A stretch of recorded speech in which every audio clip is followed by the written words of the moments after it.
text is Jesus is going to be displaying his power over several different kinds of things: nature, demons, disease, and death.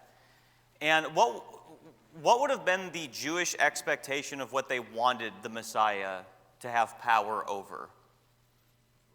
Rome. And so here he's showing that he's more of a cosmic king, and he's not here to solve some socio-political sort of problem. He's doing something that's much deeper and much significant for mankind across history, and not for one particular moment in history with a nation and another nation and stuff like that. So we're going to talk about some of that this morning. Let's go ahead and start with a word of prayer before we get into our text for this morning. Gracious Father, we're so thankful to you that in your great wisdom that you've designed this plan for your Son to come here and to teach us and to retrain us on what our priorities ought to be, and for the possibility of us being forgiven if we choose to allow Jesus to come into our hearts and to submit to him. We thank you that he's a gracious king. We thank you for the good news that you've sent the perfect king into this world, and help us to put our confidence in him and not in any nation or principality or power that is doomed to fail. Thank you so much for these times that we can study these things together, and it's in Jesus' name we pray. Amen. All right, here's the schedule of where we're going.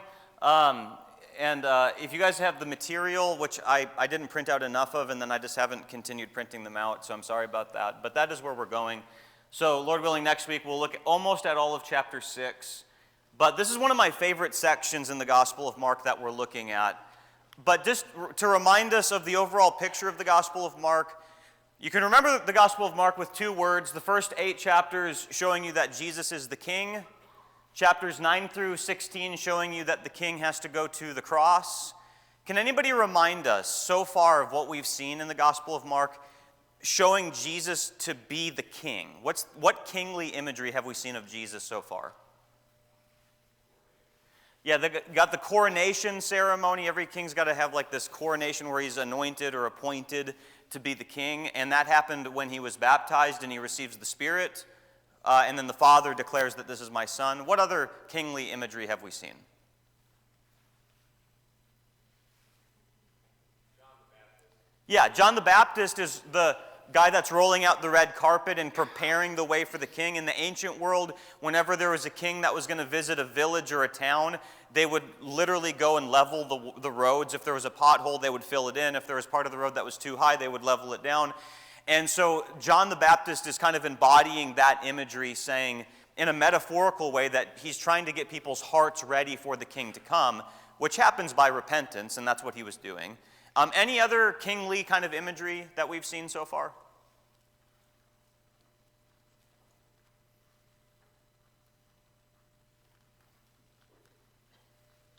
Jesus has talked about the kingdom has come, so that's pretty clear kind of language as well. Well, we're going to see some things about his power in this section. And so the outline of what we're looking at, chapter 4, verse 35 through 41 is going to show him calming the storm. There's 3 boat stories in the Gospel of Mark. There's this one. There's the one he walks on water. And then in chapter 8, where Jesus is questioning the disciples about their lack of faith, and he's reminding them about how he fed them with the 5,000 and then the 4,000 and the loaves that they had left over. Every one of the boat stories in the Gospel of Mark does something to especially challenge the faith of the disciples. Well, I'll say more about that whenever we get to more of those boat stories. All right, chapter 5, verses 1 through 20 is going to be this guy that has this demon possession problem. Perhaps up to 2,000 demons are in this guy. And then you've got another sandwich story where there's 2 healings that are kind of put together in one text. Now, what we're going to see throughout this section is that there's going to be 4 different problems that nobody other than Jesus can solve. So, for example, the storm, the sailors can't stop the storm. Only Jesus can do that. The guy that has the demon possession, there's societies trying to like shackle this guy and bind this guy and put him aside to different places. He finally encounters Jesus, and Jesus is actually able to root out the problem and not just shackle the guy. And then in chapter 5, the end of the chapter, there's no doctor that can solve disease or death. So in all of these stories, Jesus is the one that's overcoming problems that the strongest of humanity can't overcome. So there's something different about this guy clearly. Something else to say about the flow of thought, what we've been looking at. In chapter 4, where Jesus is preaching and teaching in parables, there were 4 parables in chapter 4, and in the next couple sections, you've got 4 miracles that he does. So 4 parables, and then after that is 4 miracles. And in every one of these miracles, there's something that somebody's afraid of, but after Jesus performs the miracle, they're more afraid of Jesus than the thing they were originally afraid of. So let me show you how this works in this text. So in chapter 4, verse 41, after Jesus calms the storm, it says, and they were filled with great fear after the storm was calmed. In chapter 5, verse 15, after the demon-possessed guy has been healed of his demon possession, it says, they came to Jesus and saw the demon-possessed man, the one who had the legion, sitting there clothed and in his right mind, and they were afraid. So it seems like they have greater fear after they see that Jesus could heal this guy. In chapter 5, verse 33, but the woman, knowing what had happened to her, came in fear and trembling and fell down before him and told the whole truth. And then also in chapter 5, verse 42, and immediately the girl got up and began walking, for she was about 12 years of age, and they were immediately overcome with amazement. So amazement or fear. You see that idea that there's so many things in this life that we could be afraid of, but if God were to just come and solve the problem right then and there, would that solve our fear problem? It would just shift it to the thing we should be afraid of, and that's God. And so there's a lot to say about that. We'll probably touch on that as we go through this. One other thing to say about the flow of thought of this bigger section here. After these 4 displays of Jesus' miraculous power, chapter 6 shows, like, it comes to a screeching halt with rejecting Jesus and his disciples. Or John the Baptist, I guess, specifically. So in chapter 6, Jesus is going to go to his hometown, and he gets rejected in his hometown. He sends out his disciples, and in all of that, John the Baptist has been executed. So it's like you see this great power, and the sorrow and the sadness you should feel for how he's being rejected in the very next section. So that's just some things about the overall flow of thought. Anything you guys want to say about any of that before we get into the first story with calming the storm? Does that make sense? I like to try to see like bigger picture things and then like smaller, bigger picture things to dial down to what we're looking at right now. So, okay, let's look at Jesus calming the storm. So Mark chapter 4, verses 35 to 41. On that day when evening had come, he said to them, let us go across to the other side. And leaving the crowd, they took him with them in the boat just as he was, and others were with him. And a great, notice the word great in this text, a great windstorm arose, and the waves were breaking into the boat, so that the boat was already filling. But he was in the stern, asleep on the cushion, and they awoke him and said, Teacher, do you not care that we are perishing? And he awoke and rebuked the wind and the sea, and said, Peace, be still. And the wind ceased, and there was a great calm. He said to them, Why are you so afraid? Have you still no faith? They were filled with great fear and said to one another, Who is this that even the wind and the sea obey him? All right. As we get into this, maybe one thing to point out at the beginning here, what was the Israelite or the Old Testament view of water, the sea, the ocean? How would they view those things? That's kind of a broad question, but what do you guys think? Yeah, it's terrifying. We can't really control it. What else? Who could control it in the Bible? God. So where are the times in the Bible where God did have some kind of ability to harness the water? The Red Sea crossing, where else? Crossing the Jordan in Joshua 3 and 4. The flood, very good. And then you also have the Spirit of God hovering over the face of the deep in creation. So the Old Testament perspective of water is that the only thing that can control it is God. And then you also have passages like Psalm 107, verse 29. He made the storm be still and the waves of the sea were hushed, referring to God. There's other passages in the Old Testament, like in Job, that talks about God's power over water. And so when Jesus is going to calm this storm by rebuking it with his words, and it calms, and then they ask this question, who is this? This is one of the boat stories where they're learning something deeper about the nature of God. That's what these boat stories do in the Gospel of Mark. But I want to bring up one thing that I think is especially interesting about this story, and then like drill a little bit deeper here. There are details in this text that add nothing to the story. And I'm not saying that in any kind of sacrilegious kind of way, because there's a point to be made from this. But in verse 35, it says, when evening had come. I don't know why it matters terribly for the sake of the story what time of the day this was. Maybe you could make some minor points from that, but it's not a huge point to make.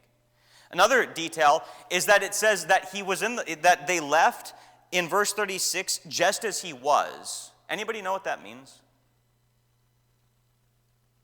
What had he been doing in chapter 4?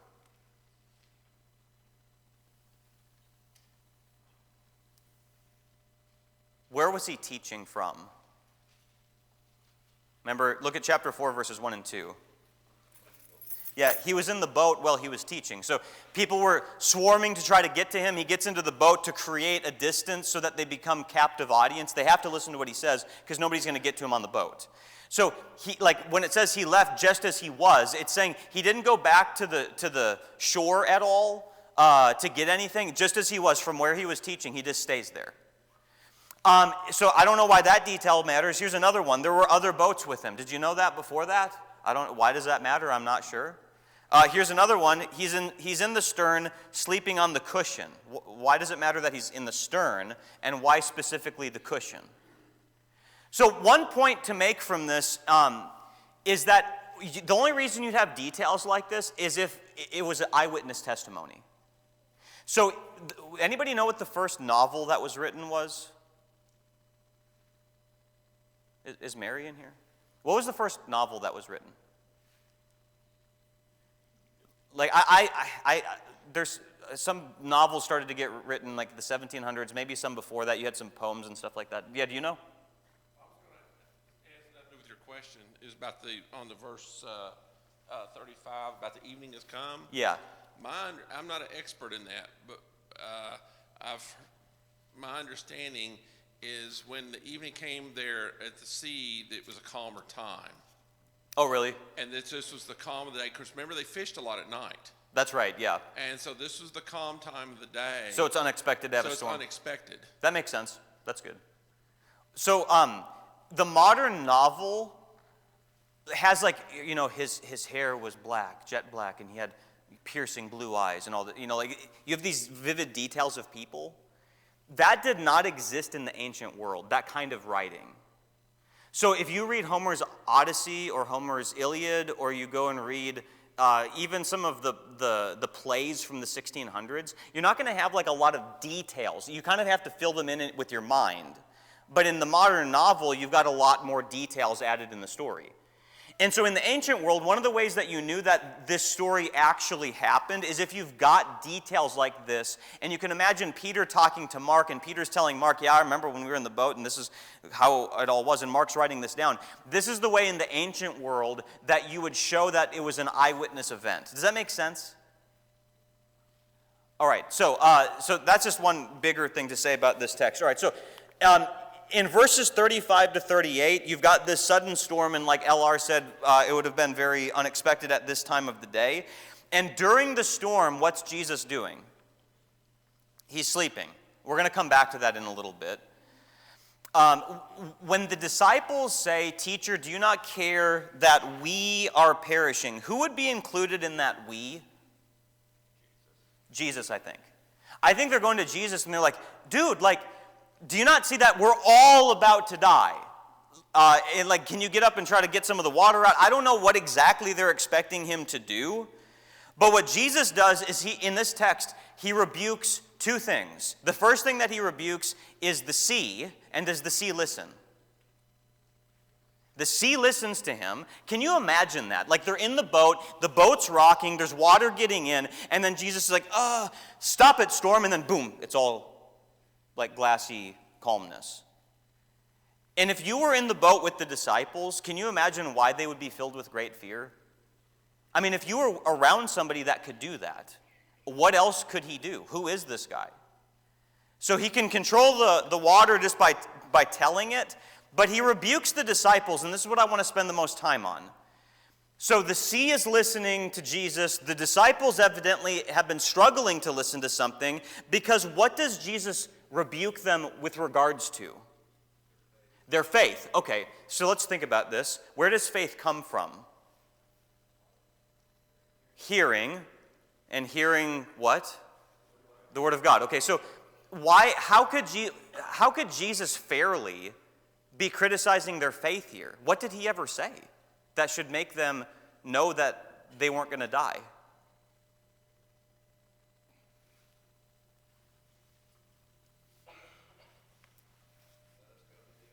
Yes, this is so cool. So in chapter 4, do you remember one of the words that is used all throughout chapter 4? He's saying, listen, hear. He who has ears to hear, let him hear. The whole chapter's been about how well are you paying attention to everything that I say. And then there's only one set of red letters in this story. And then you got Jesus saying, peace be still to the water. But look at verse 35. What did Jesus say to the disciples? He said, let us go to the other side. So he said that. Does that mean that they're going to go to the other side? If he said it, and so this is my take on what's happening with this story here, is that after this chapter filled with, listen, listen, listen, he who has ears to hear, the measure that you use, it's going to be measured back to you. All of these challenges on how well we're paying attention. And then the chapter ends with a test. Are you guys listening? Because we said we were going to go to the other side, and then you look at the storm and you go, oh, we're going to die. And he said, we're going to get to the other side. So one point to make from this that I think is really important is that in our life, storms, like calamity, trials, can they ever distract us from what Jesus has said? And the promises that he's made? I mean, how many times have you gone through some kind of like health crisis or potential problem financially or this kind of problem or whatever, and you're starting to like question, are we going to even make it to the other side? Are we going to be okay? And ultimately, yes, we will make it to the other side and be with God forever. Yeah.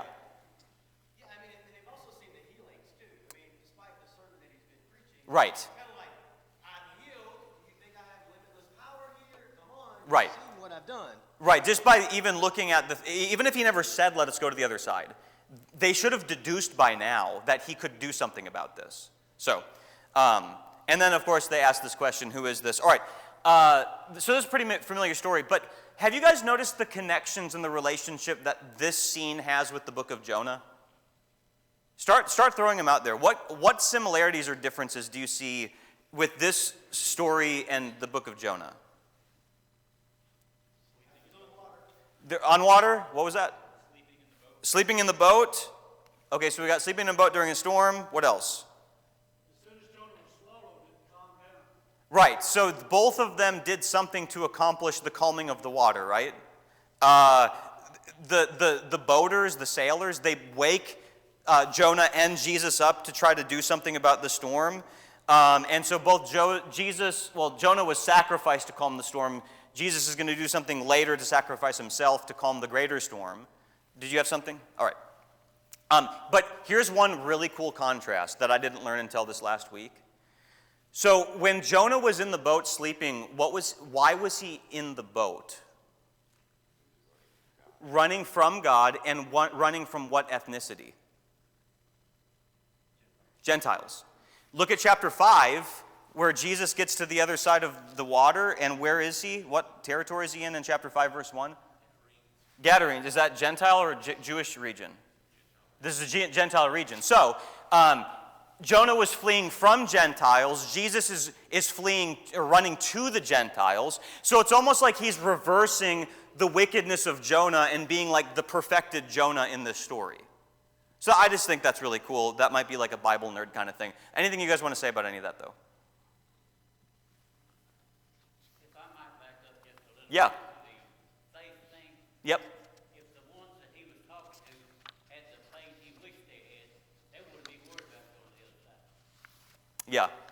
Yeah, that's right. They would be agreeing that the other side would be happy.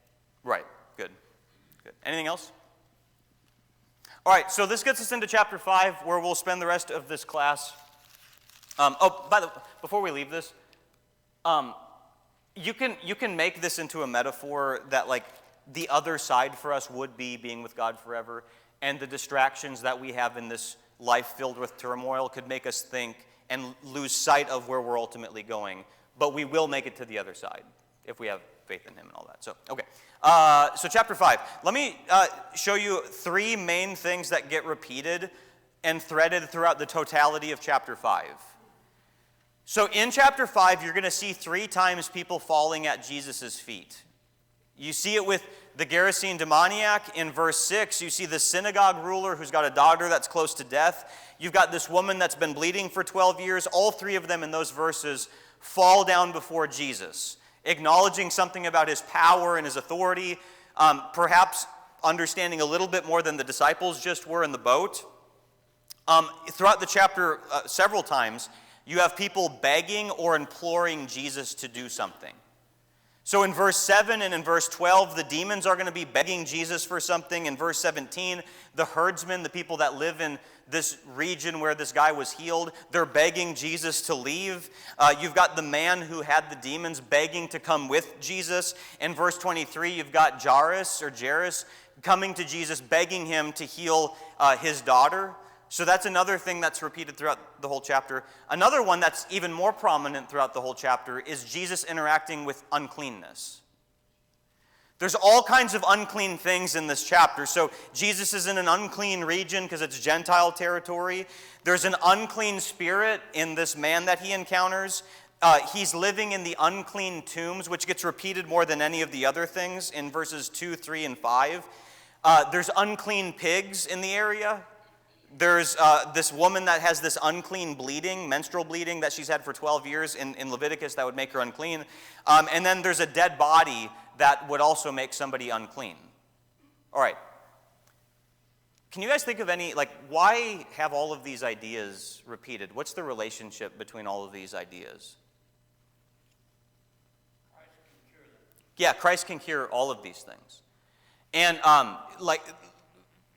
Jesus is able to conquer uncleanness. People are recognizing his authority and his ability to do those kinds of things. But in this chapter, you get this ominous kind of oh, it's so unclean. And it's so, what would it mean that you couldn't do if you became unclean in the Old Testament? You couldn't worship. You couldn't approach God. So is Jesus the temple, though?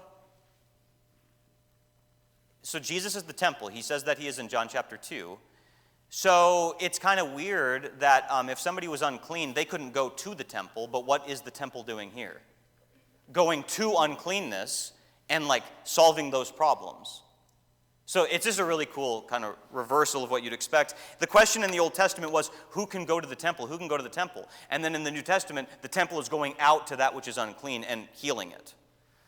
So there's just so much to say about all that, but we don't have time. All right, look at this story with the Gerasene demoniac. Look what happens in chapter 5, verses 1 through 5 to get started here.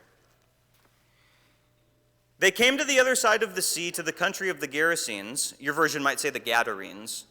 And when Jesus had stepped out of the boat, immediately there met him out of the tombs a man with an unclean spirit. He lived among the tombs, and no one could bind him anymore, not even with a chain. For he had often been bound with shackles and chains, but he wrenched the chains apart, and he broke the shackles in pieces. No one had the strength to subdue him. Night and day among the tombs and on the mountains, he was always crying out and cutting himself with stones. All right. Can you imagine being the disciples here? And oh, we're going to die in the water. Whoa, this guy. And then they get to the other side, and I imagine it's misty, kind of ominous, the moonlit. Maybe the sun's starting to come up. They get to the other side. Who does it say in this text gets out of the boat? The text only says that Jesus gets out of the boat, and you look at all the other accounts of this, it only says Jesus got out of the boat. Now, does that mean that the disciples got out too? I don't know. Just for the sake of imagining it, imagine that the disciples, they get to the other side, and they see this guy coming. They stay in the boat, and Jesus is walking out towards the guy. Now, I don't know if you've got a list of non-Christian friends or family that you want to teach the gospel to, but if you knew this guy, would he be at the top of your potential conversion list? This would be the last guy that you'd think would ever get to understand who God is. What kind of descriptions do we have of this guy here? Yeah, super strong. Nobody could subdue the guy. How had they tried subduing him?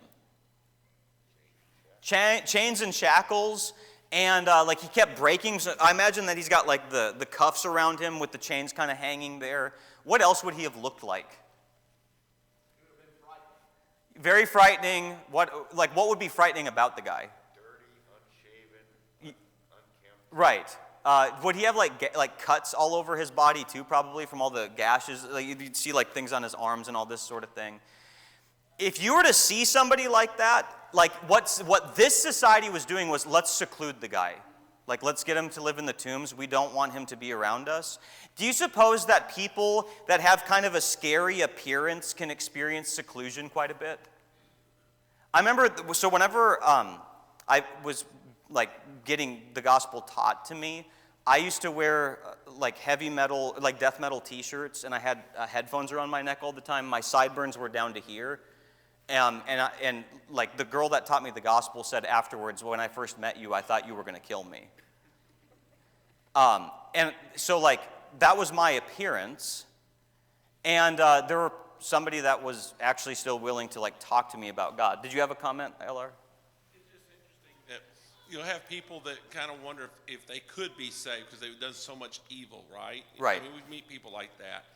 This is our poster child right here. Yes. And it's interesting that we see him like this, and you can compare him to Samson with the strength, but you see Samson in the end has faith to go on, and this man, after these demons are cast out of him, discovers faith. So this is our poster child for conversion. Right. And so like let's say that this guy gets converted. He still has these permanent scars on him. Do you think, let's just say that there was a church. There wasn't in this area, but let's just say. Do you think all the Christians pretending would have been totally okay bringing this guy into the church? Do you think there'd be any like, I mean, look at all those scars on him. And like, he is kind of, we know a lot about this guy and what he's done. What if there was somebody in this community that had a history of lots of things and they had like tattoos all over their arms and stuff like that? Would we be careful about what we said in Bible classes about things like that? Would we be sensitive to the background of people who have become Christians and like learn to accept them and embrace them and challenge them where they need to be challenged, obviously? But if a local church is going to be involved in reaching people that come from very frightening kinds of backgrounds, there's got to be a degree of learning how to accept people that have very big cultural background differences than we do. Yeah. The very thing you don't want to do in my mind is, if you're trying to change someone, you don't want to start out pointing out they're wrong. Right. You need to ease into that. Well, and when it comes to the scars and stuff, there's nothing inherently wrong about that. Like, so there might be things that like we don't like because they're not like part of my cultural sensitivity or whatever. That we got to be careful about that kind of stuff. So, any other comments about that? Yeah, Wes? If we were to bring that up, it might be a point of shame for them that at one point in their life they got this, mark on their body because of something they did or a problem, and if we don't remember that we also have scars and tattoos inside ourselves. Right. Things that we have, that we've done, that we have had shame. Right. So it's just a physical representation. And there's a story behind these things. So I know a girl that was raped and molested like several times. And on her body, she got a tattoo that had like the titles of what God says about her, that I'm loved and I'm forgiven and I'm redeemed and all these things. Who wants to criticize that? Anybody want to go up to her and criticize that? You don't know the story behind that. Like you don't know the story behind all these gashes in this guy. Like there's got to be a getting to know each other and learning to forbear with things that maybe we don't understand all the time. And if they're in sin in some way, challenge it. Yeah. I think this is important to talk about, and I like that you just said if there's sin some way, challenge it, because I think the story is interesting about calming the sea, because Jesus doesn't rebuke the waves; he rebukes the wind. Yep. Which is the cause of the waves. Right. So when we learn to rebuke people, and we need to learn how to not view people through our eyes, we need to learn how to view them through love of Jesus' eyes. And when we reach that point of having to rebuke the sin or the wind behind the problem, then we learn how to do it with love. Right. And then we can create people that want to follow Jesus. Right. Yep, good. All right, so as we continue in the story then, a couple other points to make here. One minor point, this isn't the main point of the story, but this guy was given like the kind of strength that people go to. What's that like place that you work out that was almost cult-like a few years ago? People did it all the time, CrossFit. If you're in it, I'm not saying it's a cult, but it was just, people were just really crazy about it. Like people would go to all these things and like try to get really strong. This guy's got the kind of strength that people work out for like hours a week. But that strength is being used to harm himself. Could Satan ever push strength on somebody that could end up being used to their own destruction? I want political strength. It might kill you. I want financial strength. It might kill you. I want popularity. That might kill you too. Could Satan kind of inhibit and encourage that kind of thing in the lives of people? In this case, this guy's got all kinds of strength, and it's killing him. It reminds me, remember in the story of Elijah, where the Gentiles are gashing themselves, cutting themselves, trying to invoke the gods to do something? Reminds me a little bit of that guy. But look at the healing then. Look at verses 6 through 13. And when he saw Jesus from afar, he ran and fell down before him. And crying out with a loud voice, he said, "What have you to do with me, Jesus, Son of the Most High God? I adjure you by God, do not torment me." For he was saying to him, "Come out of the man, you unclean spirit." And Jesus asked him, "What is your name?" He replied, "My name is Legion, for we are many." And he begged him earnestly not to send them out of the country. Now a great herd of pigs was feeding there on a hillside, and they begged him, saying, "Send us to the pigs, let us enter them." So he gave them permission, and the unclean spirits came out and entered the pigs, and the herd, numbering about 2,000, rushed down the steep bank into the sea and drowned in the sea. There's so much going on here. So I don't know how to answer the question of like, is Jesus interacting with the demon or the man? It seems like they kind of get like blurred together. That's a discussion that I just don't know all the answers to that. But what is this demon afraid of?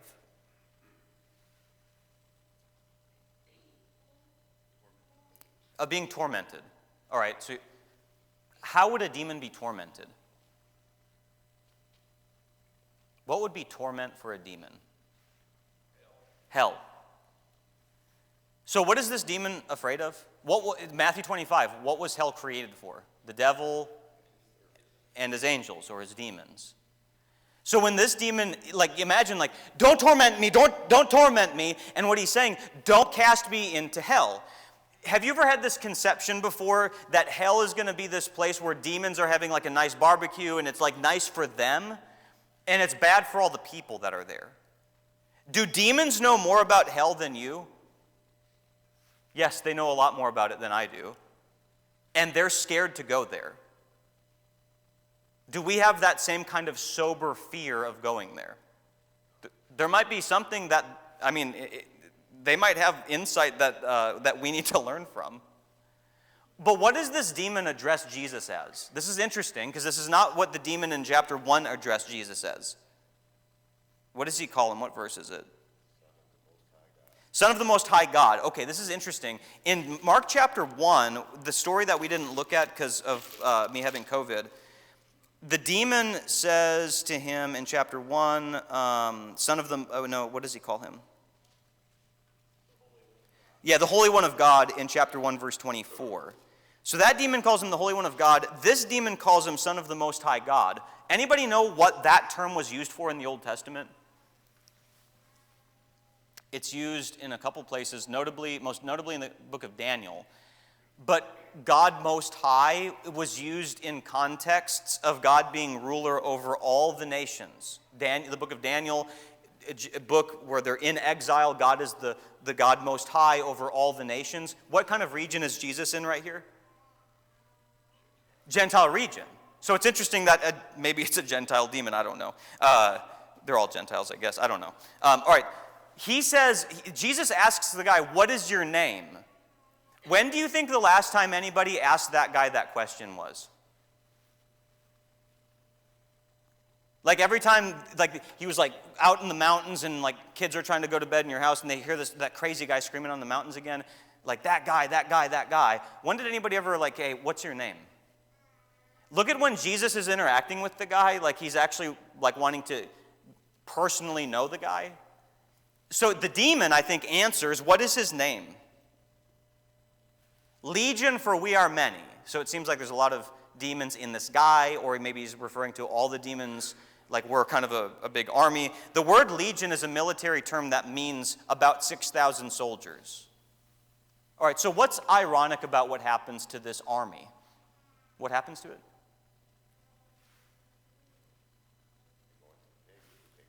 Yeah, so the army gets drowned in the water. Right after Jesus saves his disciples from drowning, so that's interesting. But can you think of any other stories in the Bible where an army is drowned? The Red Sea. So it's almost like there's like this new exodus that's happening. The greater Pharaoh is Satan and his demons, and Jesus has come to give deliverance from that sort of thing. So that's just kind of a cool echo of Old Testament kind of imagery. Sometimes we think Pharaoh might be those people in Washington, D.C., but the real Pharaoh is Satan and his demons. That's what you have to be most scared of, and that's what Jesus came to give deliverance from. But one minor lesson from this, how many pigs are killed to save this one guy?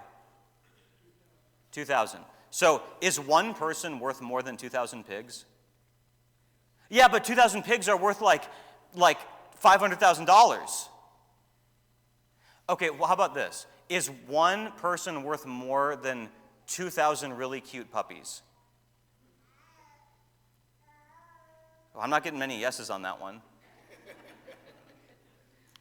This story, have you ever known people that spend way more time helping animals than helping other people know the Lord? Do you suppose that we could have our priorities mixed up? Our culture's become more and more obsessed with pets and dogs, and I'm not saying it's wrong to have any of those kinds of things. They're saying now there's more money spent on pets every year than there are children. Yeah. So this story should say something about that. I remember when I taught this to a group of junior high kids, and I said, I did the whole thing. Is one person worth more than 2,000 pigs? Yeah, pigs are kind of gross. What about puppies? Oh, we think the answer is yes, but we're not sure. All right, so with this, there's no lost cause with Jesus. Jesus is going to do something better than shackle the guy. The best society can do is shackle him and put him in a room with crazy people. But Jesus interacts with the guy and actually transforms him. There's like a lot of self-help books that'll tell you, here's how you control this thing that you do. Here's how you shackle yourself. But you don't ever get transformed from the inside out. And this is exactly what Jesus does to him. We don't have enough time, really, so we're not going to read the rest of the text. But the reaction of the town in verses 14 through 17, this guy ends up being clothed and in his right mind. I'll never forget when I was training with Barry Kircheville, he preached a sermon on this text. And he was like, all right, this guy's clothed and in his right mind. If you're walking around unclothed, what does that mean about you? You're not in your right mind. Now, that's not the point of the story, but it's just funny that it's worded that way. Clothed and in his right mind. And then these people are begging Jesus to leave. I don't know if they're scared of something worse. I don't know if they're upset about the financial losses that Jesus brought upon them by having these pigs be killed in this situation. But the reaction then of the man himself. He's sent back to his hometown, and he's told, tell everybody how much the Lord has done for you. Now, this is an interesting thing. Jesus tells this guy, you go tell. He tells the guy that had leprosy at the end of chapter 1, you be quiet. He tells other people, you be quiet. Why does he tell this guy to talk? Any ideas?